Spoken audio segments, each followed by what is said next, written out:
Creativity is an addiction.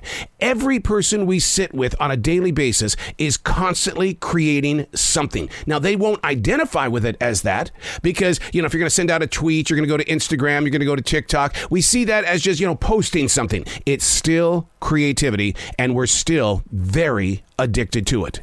Unplugged because we will always say yes to creativity. Totally Uncut because we all make mistakes. So turn it into a tool. This is Arroe Unplugged. There you are. How have you been? What you been up to? Man, the days are flying by. I mean, they are flying by. Whew. As we inch closer and closer to another season of celebrations, your heart, my heart, our imaginations are challenged to stay focused on this thing called why we gather, which is a word and a definition not so readily used over the past couple of seasons. Now, here's the truth for a future reader and a future listener. It's never going to be written that we as a human race stayed 100% completely away from each other during the holidays between 2020 and 2022. A nurse from a local hospital told me just this past Saturday that her team at the hospital is preparing for a huge COVID increase between Thanksgiving 2022 and mid-January 2023. All of that family time during an age of a lingering virus that acts and reacts like a true shapeshifter.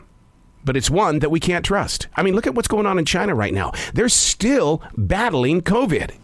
And as we get closer to year number 3, businesses in China remain closed, and the people there are being arrested for gathering. A season of celebrations, like that of hurricanes and snowstorms. All we can do is patiently wait. Hey, it's Arroe. This is The Daily Mess, a chronological walk through an everyday world. I am a daily writer. I view the world, I listen to the atmosphere, and it's just something that I write about. Not to be a historian, not to sit there and say, I was here, but there's something always moving in the wind. And the question is, can we learn from it? This is The Daily Mess. Today we're reading from November 22nd, 2022. My daily goal is to walk free of a hidden landscape, to stay clear of hidden inabilities that stall the truer calling. As if in front of a change or challenge, to not be weighed down by a feeling of having nothing. No without saying no. Do you know what I mean by that? No without saying no. Know where you are. Know how you'll act. Know how you'll react. No without saying no. Because we find that wall and we'll go, no, it's not going to happen. No. There was a joke that a preacher told me one time when we were up in Billings, Montana.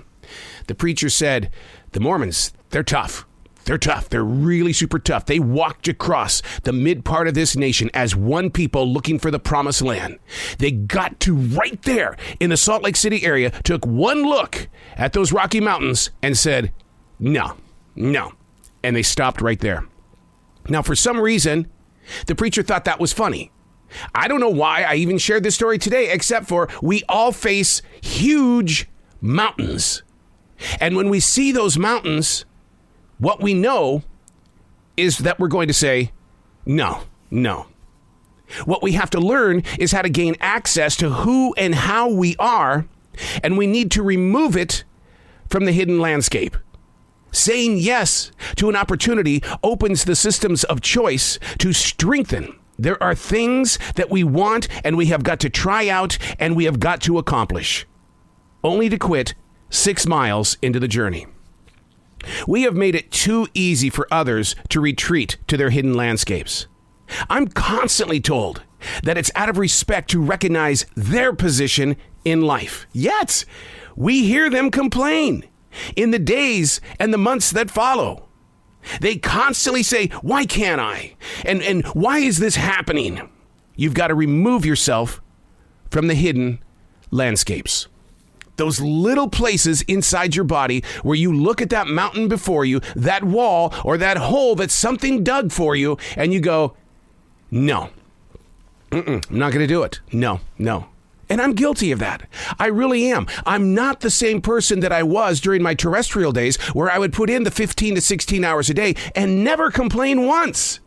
Today, the essential job, they would love for me to give them 10 to 12 hours a day. And I'm saying no. I did a lecture yesterday afternoon, 4-hour lecture. And my goal is to get hands dirty, get people involved, not to just stand there and share the journey or to open up their imaginations in the way of saying, this is what you've got to do. I don't want to say anything like that, because the artist that's in you has to be able to feel comfortable when it comes out. So they were learning digital editing yesterday. We weren't even 30 minutes into it when one of the students looked at me and said, this is not me. I can't do it. No.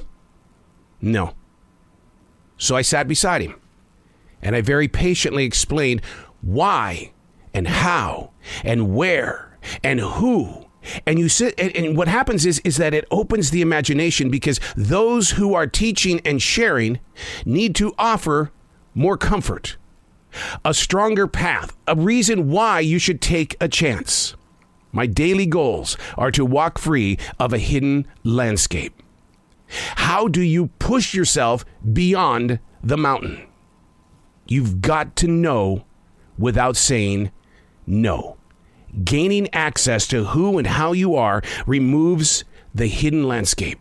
Know who you are. Don't run from you. There are things that you need to accomplish. You hear it in your heart. You see it in your eyes. It's there. And then when you reach out to grab it, you hear no. Because we don't like challenges and changes. To become a stronger and bigger and better you is going to require change.